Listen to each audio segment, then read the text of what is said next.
67회 오늘은 강남역 임장이고요.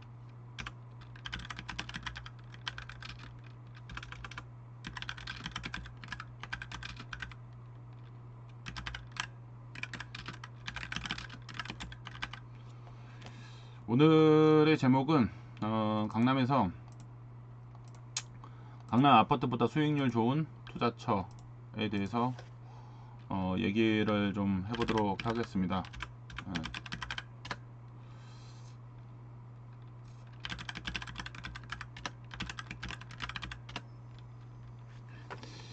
지금 오늘 이제 퀴즈도 어떻게 보면은 이거랑도 또 연결이 되는데, 오늘 퀴즈는 샬롯님이 내주셨고 1094회차 퀴즈입니다.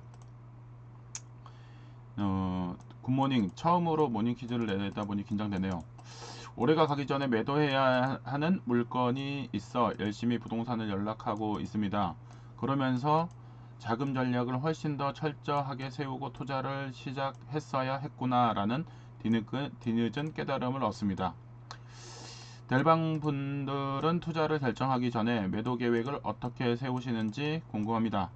앞으로 안전하고 현명한 투자를 할 때 꼼꼼히 참고해 보고자 합니다. 투자를 결정하기 전에 매도 계획을 어떻게 세우는지 궁금하다고 말씀을 해주셨습니다. 오늘 그래서 이거 관련해 가지고 이제 답변들을 좀 주셨는데요.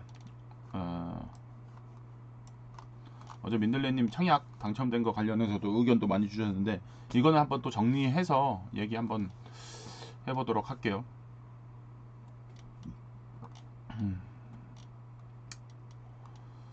오늘 퀴즈 낸 거의 답변들을 좀 보면은 매도의 달인, 우리 제갈님이 얘기했던 매수할 때부터 매도를 생각하라, 그리고 매도 임장을 다녀라 관련해 가지고 또 강의를 했었고, 그거 관련해서 잘 정리를 무지개님이 하셨어요. 요거는 꼭 다시 한번 읽어보시면은 도움이 될 것 같으니까 꼭 참고를 하시면 좋을 것 같고요. 그래서 제갈님도 이제 같은 의견을 좀 내셨는데, 저 같은 경우 매도할 시기를 생각해 보는 것 같습니다. 물론 매도 금액도 희망회로 살포시 돌려 생각해 보지만 매수 전 이 물건을 언제 팔지에 대해 우선 고려해 보고 있습니다. 살 때 언제 팔지를 고민을 한다 라고 얘기를 또 해주셨고, 매도 시기를 계획해 놓으면 시장 분위기에 따라 계획한 대로 되는지 계속 관심을 가지게 되고, 매도를 계획한 시기에 다음에 뭘 할지도 관심을 가지게 되는 장점이 있는 것 같습니다.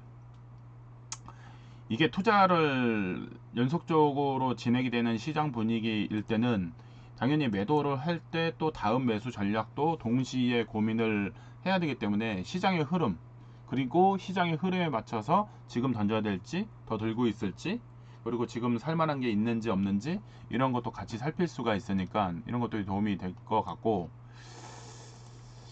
또 민들레님은 불인이지만 강의 때마다 들은 적으로는 매수를 할 때 매도 시기를 고려해서 매수하고 최대한 저렴하게 사는 방법을 고민하라고 들은 것 같습니다. 아직도 이렇다 할 매도 안 해봤어요. 자갈님이 또 주기적으로 가지고 있는 물건에 대한 전화 임장이나 발품 팔면서 분위기를 체크하면서 계획을 대해서 다시 점검해 보고, 가끔 나가보면 언론에 나오는 시장 분위기와 현장이 다를 때가 많아서 대처하면서 근근히 투자하고 있습니다. 근근히가 아닌데 근근이라고 얘기를 했어요.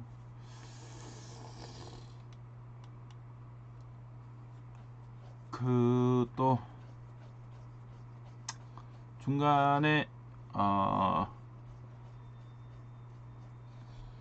고경자님은 제주도 휴가 갔다 온 거에 작년보다 20% 정도 사람이 없다라는 중간에 얘기를 한번 했었고,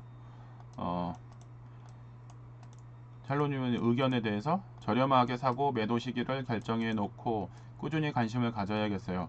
갖고 있는 물건에 대해서 꾸준한 전화 임장 발품 꼭 해야겠어요. 우선 현재는 애정 가는 물건이 없어서 슬픔만 느끼고 있기는 한데 멘토님 따라 임장 열심히 하고 달방 복습하면서 애정 가는 물건을 빨리 갈아타야겠어요. 그게 필요하죠. 어제도 제가 임장 가서도 그 얘기 한번 하긴 했었는데 뭔가가 망했다, 이제 끝났다, 이게 홍수가 나서 가뭄이 나서 농사를 망쳤다 해서 다음에 농사를 안 짓나요? 다음에 농사를 짓습니다. 그럼에도 불구하고 다음 계획을 짜야 됩니다.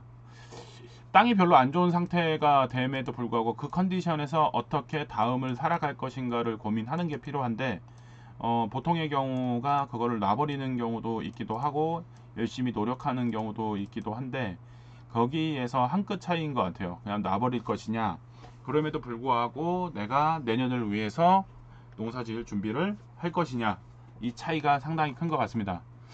그래서 이제 다음 농사를 지을 때는 내가 당한 거를 생각을 해서 역으로 생각을 해서 준비를 한다든지 이런 전략들을 좀 세우는 것도 필요합니다. 분양권, 지방 분양권 잘못 사가지고 지금 손절을 해야 되는 상황에 놓여 있는데 반대로 그 내가 마피로 던지는 거를 누군가는 사간단 말이에요. 그래서 그 사가는 물건을 생각을 해보면 거기에서 아이디어를 착안해서 움직이는 것도 전략입니다. 단순히 내가 손절을 받다라고 끝나면 거기까지 수준인 거고요. 손절을 했는데 마피로 사가는 사람은 왜 사갈까를 생각하면 실거주자인가? 투자자인가? 이런 것들도 다시 한번 생각을 해보면서 여기에서 새로운 투자 기회를 찾는 것도 방법입니다. 마피로 사게 되면은 또 전세를 맞추게 된다고 투자의 관점으로 봤었을 때는 더 적은 금액을 갖고 갭 투자를 할 수 있는 역발상이 될 수가 있습니다. 그래서 이런 것들을 한 번쯤은 생각을 해볼 필요가 있어요. 무조건 내가 이게 투자를 해서 망해서 이거 답이 없다, 끝났다, 그냥 망연자실로 가만히 있고 최악의 경우에는 거기로 들어가야지 다른 거 좋은 거 팔아서 이렇게 되면 망하는 거예요. 좋은 지역에 살고 있으면 좋은 지역을 계속 유지하려고 노력을 할 필요가 있고 그 컨디션에 맞춰서 어떻게든지 이거를 해결할 방법을 찾아보는 거예요. 손절도 방법인 거고요. 손절을 할 때 그러면 어떻게 손절을 할 것인가의 고민도 해보고, 그리고 그걸로 인해서 끝났다고 했을 때 자그맣게라도 돈이 들어온다 그러면 내가 새로운 투자를 어떤 식으로 할 것인가, 이런 고민도 같이 해보는 게 좋습니다.